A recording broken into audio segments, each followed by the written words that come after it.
Now power. PLC 21, check 124. TD RSO, wind waiting is green, RSO is green. Copy, TD is green.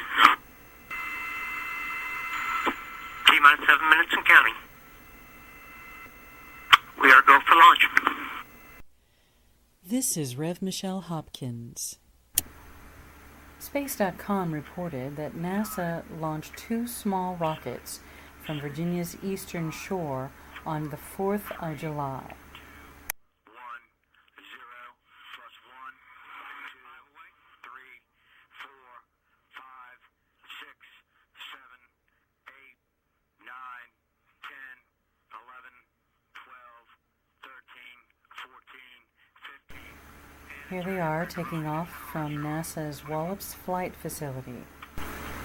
Here's the facility on Google Earth, and I will leave the coordinates in the description. Here we have the 2 rocket launchers and the corresponding antenna. One of these rockets delivered a huge quantity of lithium into our atmosphere. Payload deploy. Within a degree of the B field. In FEMA Region 3. Here's the way manifold. Doors 41. ACS off. Radio count 134. Sphere deployed. Here we see the 2 different rocket trails as they went up. This one did have the lithium and deployed its payload, Payload deploy. as you see here. All of these red dots are payload deployment. Deploy. This is all lithium. Now NASA claims that the reason why they had a joint project with Japan was that they were showing Japan how lithium is used in the atmosphere to aid in the use of frequency for communications and military purposes. That lithium deployment was directed northeastward, and you may be able to see some of the undulations here. Then it was turned westward and then directed in a southerly direction. And as you can see, NEXRADs and satellites are spiking the entire area of FEMA Region 3 from Maine all the way down to North Carolina. Lithium is a soft silver-white metal, the lightest metal and the least dense solid element. Like all alkali metals, lithium is highly reactive and flammable. Lithium exhibits a metallic luster because of its high reactivity and is therefore highly reactive to electromagnetism that can be created by frequency. In fact, the nuclei of lithium is prized for its instability. Lithium never occurs freely in nature. Instead, it only appears in compounds which are ionic. Lithium-6 deuteride serves as a fusion fuel in staged thermonuclear weapons. Lithium and its compounds have several industrial applications, including heat-resistant glass, ceramics, and lithium batteries. Let's see if this doesn't sound familiar to you. Contact with moist air corrodes lithium's surface quickly to a dull silvery gray, then black tarnish. And because of this, it is useful only for a short time as a conductive metal that falls upon the population below in the form of a mind-altering compound called lithium carbonate. And lithium is constantly being used to fortify artificially conductive skies. That is why, when used in chemtrails, lithium's use is very temporary, resulting in a dingy, gray, worthless chemdross. Lithium carbonate is commonly used as a mood-stabilizing drug in the treatment of bipolar disorder. And here is where it gets interesting. Here is how it affects you and me. Lithium carbonate is commonly used as a mood-stabilizing drug in the treatment of bipolar disorder, particularly of mania in depression. Those subjected to lithium, some side effects include an overall dazed feeling, a fine tremor in the hands and body, nephrogenic diabetes insipidus, nausea and headache, unbalanced electrolytes. Hypothyroidism is 6 times greater with the introduction of lithium, which in turn increases the likelihood of developing clinical depression. Lithium is known to be responsible for weight gain. Lithium causes birth defects in newborn babies. This is an alert. Overdose may be fatal. Lithium toxicity manifestations include nausea, vomiting, diarrhea, breathlessness, ataxia, which is a disturbance of the equilibrium or spatial orientation, and gait, confusion, lethargy, seizures and coma, tremor, muscle twitching, convulsions and renal failure, and cerebellar dysfunction.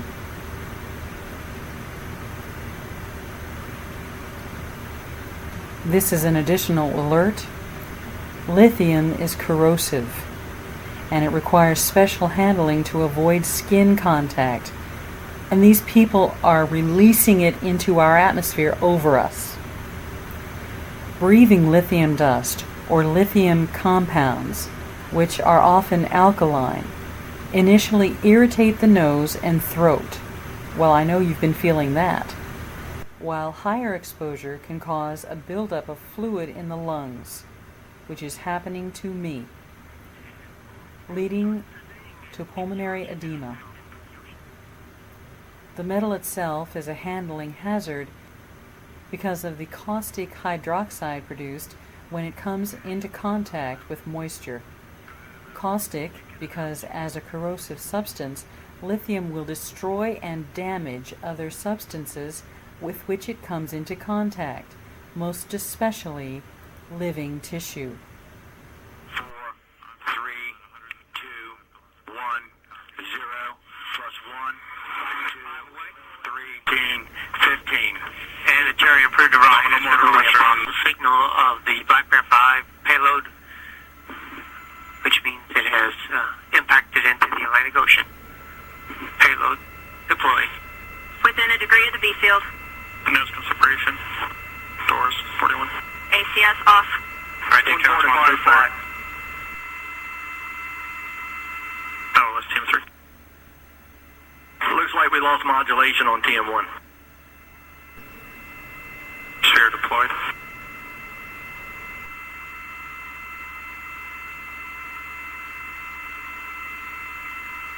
Computer PM on 1. Go. Raj, when you get a chance, if you could please give us the apogees of both vehicles and impact locations.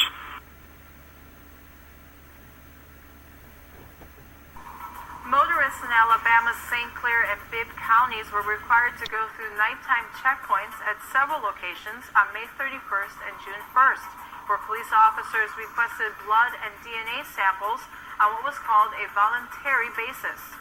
Cars were stopped at random as part of a study conducted by the Pacific Institute for Research and Evaluation on behalf of the National Highway Traffic Safety Administration.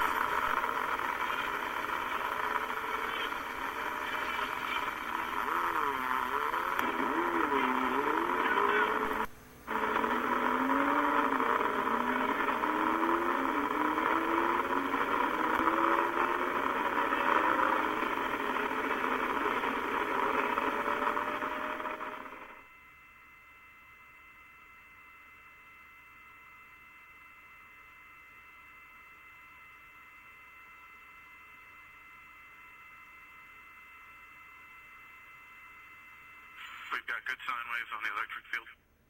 PI copies.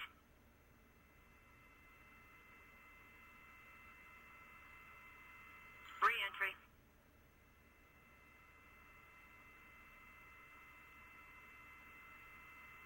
21 voltage of the current's nominal.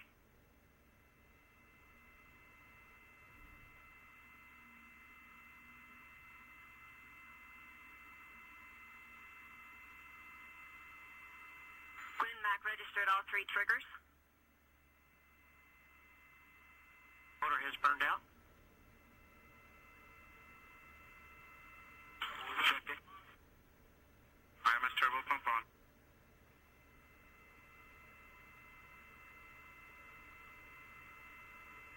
One minute. D-spin.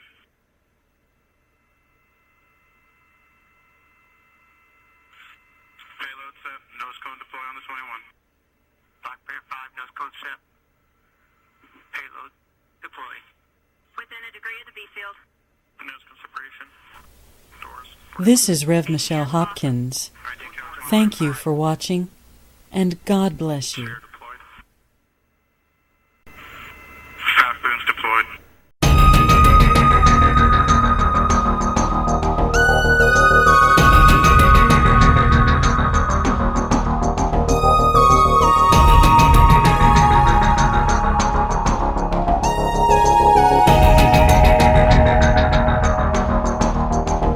Live, this is One for the Record. I'm Diana. Today is July 27th, 2013, and here are your news updates for today. I'm attaching a bunch of news, not a lot of that I got last night, late last night, which is technically today. Alrighty then, so stay tuned for everything. The Watchers watching the world. Hundreds of thousands affected by drought in Namibia. Military sonars change feeding behavior in Wales.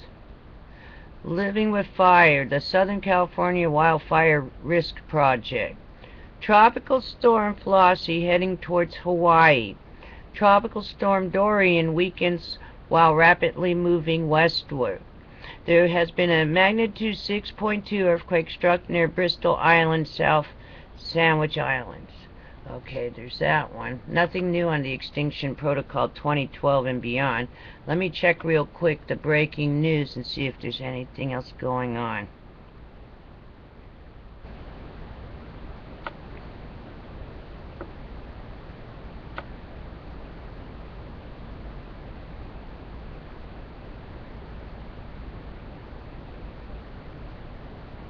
No weather breaking news, so I'm not going to bother with it. Alrighty then, let's look at Fukushima, Japan, E&E News, Energy News. Kyoto News. Extremely contaminated water is seeping into Pacific Ocean from under Fukushima Reactor Number 2 turbine building. TEPCO. We believe IR staying in trench. Also today, WSJ.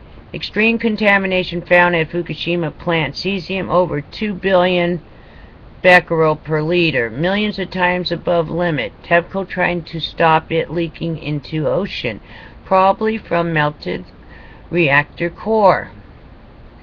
Alright, let's look over here. U.S. Canada real quick. I'm attaching Dr. Deagle. He'll explain Fukushima. He'll also explain, you get a quick class quantum physics 101 on wormholes and anti-gravity, so stay tuned to this. Okay. Crude oil seen in, this is yesterday, crude oil seen in water by blowout in Gulf. AP Sheen reported each day since incident began, first estimated at 7,000 gallons a day. Oh, that's terrible. Alrighty then. Stay tuned. I'm attaching also some chemtrails of lithium that was shot in the air. Stay tuned. Very important day today. See you tomorrow on the flip side. Please be prepared for anything. Alrighty then, I got your back, so I'll see you tomorrow.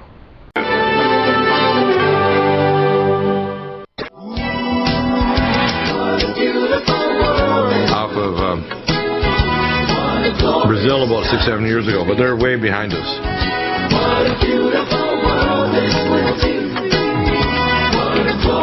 Welcome back, and hour number 2 tonight, I'm going to be on the rents program. I'm going to talk about something. I just want to introduce this topic, so I'll expand on it tonight. Sometimes I wander into the area I call the other 90% of things I know that will surprise you, because I know things that, let's put it this way, without exaggerating, I know things that no other human being has either published, reported, written on, or ever talked about in human history. Now that may seem a little exaggerated, but let me give you an example. I'm going to deal with quantum and astrophysics. You heard about the Higgs boson, right? Mm-hmm. Well, let me tell you the structure of the universe, and this is something you probably never heard before from anybody else. God resides in what's called the eternal now. If you look at the universe, it's constructed on harmonics. There's not 4 dimensions, as Einstein says, a 4-dimensional time-space. The minimum unit of time is granular. It's called a chronon. Okay? And the actual particle that actually creates the fabric of time-space is the Higgs boson, which is literally the tiniest. They've actually worked out the mathematics of this, by the way, the chronon, in terms of the number, how small it is, if you look up various sources. But if you actually look at the Higgs boson, it actually is a microscopic, if you want to call it, subatomic wormhole. And the best way to look at magnetism, it is a linear space mass conversion. So if you take 2 magnets, and this is an experiment that could be proven by physicists if they're listening, and you can measure the mass of the 2 magnets and the space between them. As you bring those 2 supermagnets together, the space between them decreases and the mass increases. People say that's not possible. Well, it's called quantum time. And there's not 4 dimensions, there's 5. The 5th dimension is the Higgs boson, which is literally the wormholes. And what they're talking about using transgalactic travel like Star Trek, they're creating what's called wormholes using the bosons. And the reason why they have above the Hadron Collider the statue of Kali, which is the great destroyer of the Kali Yuga, which is, of course, occurs so many billion years with the great destruction of the universe and the ancient mysteries that were passed down by the ancient Hindus, because it was a Greek nuclear war, somewhere estimated between 13 and 15,000 years ago. I know from my chemistry professors in 72, because they traveled to an area of Ashurbanipal, India, analyzed the ground, in fact, found nuclei that indicated there was a nuclear war, and they also found similar nuclei in the area of Yemen and Saudi Arabia. So humanity has been stupid as hell. Before the last ice age. Right. Man has been very stupid before. This is like the Battle of Star Galactica, only quite a bit different analogy. We are, by the way, this is going to shock you a bit, but we are in a galactic and a cosmic war. We are in a war of millions of civilizations. We are in a war of demonic Nephilim. And our latest incarnation of these Nephilim, by the way, this may be something that may offend you, but it's a fact. We're in a war with the people of clay and iron. Now, the most powerful thing you can do if you're a high-level Mason is to curse your seed, your own blood descendants, and literally open up the astral door so that they can be inhabited, and you can create altars using Reiki and mind control and other technologies to create altars. And we talked about this last week when we had on our expert, Dr. Colin Ross, MD, talking about dissociative identity disorder and MPD. These type of technologies have been used for thousands of years in the ancient priests of Sumer in Egypt, and going right back to ancient Atlantis and Mu, and civilizations where humanity has done unbelievably evil things. Okay? Now, people might find this a little shocking, but our whole universe is a hologram. It's created, literally, it's a Maya. It's an image. That's why there's granularity to time space. Well, That's why the chronon. I'm a firm believer in the super holographic universe model of right now. Physics, yeah. Now there's 7 dimensions above that called hyperspace. The number for man is 6, which means man's soul exists in hyperspace, which means our soul is non-local. That's why when you see someone, there were stories about miners that are Africans, and they'll know that their mother died 500, 1,000 miles away, and the miners never argue. They drive these guys like slaves in these gold and diamond mines, but when they say a relative dies, they never argue with them. They give them the money to get on the plane, and they go back to see their relative, and they go to their funeral, because it's a big deal in Africa. You go for a funeral for like a week. The fact is that non-locality is tied in with why you can pray for someone thousands of miles away. Non-locality is why people have near-death experiences, why people have astral travel, why all these things happen. In California can read can project my readings into a quantum analyzer and get a readout. Yeah, exactly. Yeah, we talked about that last week. Yes. Right. Now, a lot of people may find it a little bizarre, and they say, well, Dr. Deagle, that's not possible. It's classic quantum physics. Well, in 1981, I prayed, and I asked God, and He gave me a gift, which gave me a gift of medical discernment, and I literally acted as a proxy, and you did the test, and I held the electrode, and your test results came out, not mine. So what people need to understand is the higher 7 dimensions are what are called the hyperspace or the spirit realm. Now, Satan was cast out of the eternal now, which is where God exists. There's no time or past, present, and future where God exists. It's the 13th. That's why you'll hear about the number 13 or triskaidekaphobia, because Satan doesn't have access to the throne room of the Most High, which is in eternity. He doesn't. He's cast into what's called the second heaven. He's not down here in the third heaven. That's why you see the triple crown of the Pope actually has 3 crowns. The lower crown, and they refer to this as the lake of fire. Believe it or not, the high-level Masons refer to our world, our universe, our burning stars, etc., our background gamma radiation, etc. They refer to this as the lake of fire. Okay? And our rulers, overlords, are actually people of clay and iron. The clay is flesh, the iron is the transdimensional demonic entities. Many of them from not only different dimensions but different parts of our universe have ruled over us, and we've had genetic hybridization, ruled over by evil, people channeling entities, grabbing technologies like the German Society of the Bell that literally channeled the technology for gravitonics. And I'll explain anti-gravity here to give you an idea of just how much I do know, and I'm giving you little tiny snippets. Gravity, and I know this from classified and other sources, is real simple. Think of Archimedes' principle. And the bosons, which are, of course, wormholes, microscopic, you create a boundary zone so that they can no longer pass through an object which curves time-space. And that boundary zone they were using was actually a whirling mass of plasma of mercury, quicksilver, the Germans had discovered.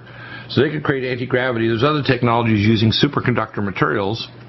And once you create a boundary zone, it's a little different than having a boat made of steel or concrete. Made a high-pitched sound when the Germans used it. Right, and what would happen is that you create a boundary zone and those bosons push against that boundary zone and you end up with, quote, anti-gravity. That's how simple it is. It's Archimedes' principle, only gravitons are like the analogy of water. So when Archimedes discovered his principle back in a tub in ancient Greece, I'm telling you how anti-gravity works and how wormholes work, which is why interstellar travel at speeds past the speed of light are simply based not on the 4th dimension but on the 5th, because there's granularity to space-time. And the reason why they're so hell-bent on finding the master or the God particle, which is the boson, is because they want to be masters not only of they already have, which is helium-3 nuclear fusion reactors. They want the power of black holes, because every galaxy has a giant black hole, 2.5% of the mass of any galaxy, no matter how big or small. And every star is connected by a white hole where mass and energy re-emerge in the star, just like Christmas lights on a tree. So you've heard a few things that you'll not hear maybe for decades in any regular scientific journal, but I've told you some of the things I know. Back in a moment.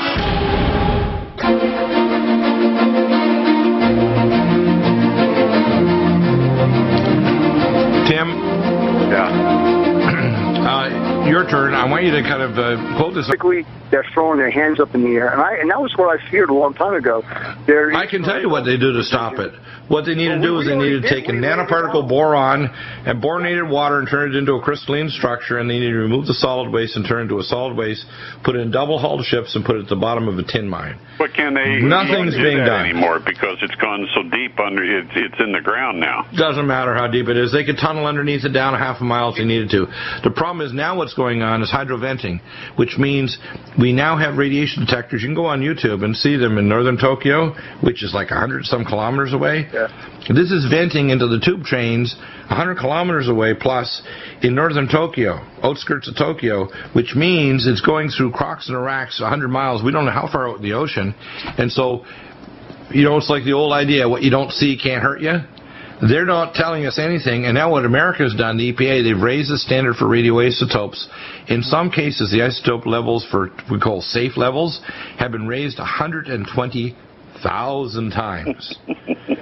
120,000, which means if you take their calculations, their chances of getting a lethal, life-ending cancer is now 1 in 1.7. Specifically, steam is rising around the area known as the shield plug region, which means it has to be coming from down deep, either through a broken pressure containment vessel and coming out that way, which I suspect, or it's coming from inside the reactor itself, where the head is blown and it could be coming from in there too. So I can't tell. Nobody's going to be able to look because of radiation. First off, they could have cabled robots going in there because a regular robot, the integrated circuits will be fried by radiation, what's called gamma doping or neutron doping of the integrated circuits. We have pyromagnetic chips, which are the IEEE chips I saw manufactured at Atmel Corporation. We've got deep space robots that work on deep space, NASA and other programs that are classified black op for deep space robotics work. We're not using any of this technology to actually go in there and try to help. You don't see a team of American, European, or other scientists trying to help the Japanese who basically said we're not going to put any money. You know what they do on the weekend? They go home. Yeah. They have someone puts a chain lock on the fence. They got a chain lock on the fence. When we said that for Fukushima, cold shutdown is a myth, I really meant it, and I'm not very happy about seeing this. I was hoping that things... Well, that the cooling system, but it's a myth there. They cannot cool a non-coolable geometry with the system that they have. It's impossible. Here's the other side of it. Now, when I mentioned this before about peak oxygen, and I'm going to continue this in hour 2 tonight with rents. Peak oxygen is this. As we increase UVB light because of increased solar activity caused by the approach of the red dwarf star that's coming in, as we decrease the ozone layer by chewing it up with nanoparticle thorium, barium, and aluminum in the upper troposphere, as we continue to do stupid things, and by the way, chlorofluorocarbons, a brick doesn't float in the pool. There's no such thing as CFCs, but these nanoparticles are up there, and they stay up 2.5 to 4 years, and I got that information, classified sources, straight from the air that could fly to Buckley and Peterson Air Force Bases in Colorado because I was one of their doctors. So this is not secondhand. I had first-hand information right from Dr. Isley, who set up the World Constitution Parliament Association 58 for the United Nations, and he spent an entire evening explaining in exquisite detail exactly how they're geoengineering the Earth in 1997 fall. So when people say, you don't know, Deagle, you have no idea how much I know. And I can tell you, it is craziness. And what's going on now is we're about to have a crop failure worldwide. We have a surge in energy and UV strobing that could happen after the Ison comet. And now we've got Fukushima Daiichi that's putting radioiodine and other isotopes up like krypton, and they chew away at the ozone layer even faster. So it's another side effect of Fukushima that the ozone layer in the Arctic and the Antarctic is going bye-bye, see ya, have a nice day. And the weather patterns continue to deteriorate. They had the most snow in Buenos Aires, Argentina since 1912. That's because it was snow in Brazil and in Uruguay on the beach. It's winter down there, but I mean they don't get snow in those places as a rule. That's because they have what's called nucleated snow. What happens is when you get these nucleated snow with these radioisotopes and particles, whether it's volcanic nucleated snow or radioisotopes, it speeds up the formation of snow when it just gets past freezing. And now we have a situation where we're going to get crop failures everywhere. We're going to have an ozone hole, and if it punches through, we can have strobing of the Earth. And I can tell you, if you've seen bad weather now, we better start praying face down, because I'm going to tell you, there's as much as you can do to prep. Our prep right now is face down with sackcloth and ashes, praying to the Most High God to take out the evil out of this earth and to save us from disaster, because our world is entering the fire. Yeah. We're in so much trouble you can't even imagine. If you knew what I knew, let me tell you, good thing I have a strong faith in the Most High God. It is a lot. Yep. And it's, I don't speak as just an authority on this. I speak as a witness, as a prophet of the Most High God to warn people we are in national, international, and global disaster zone, red, 5-alarm fire right now. And everything is about to fly loose. Everything. Without our Creator God intervening, mankind and our world will soon end.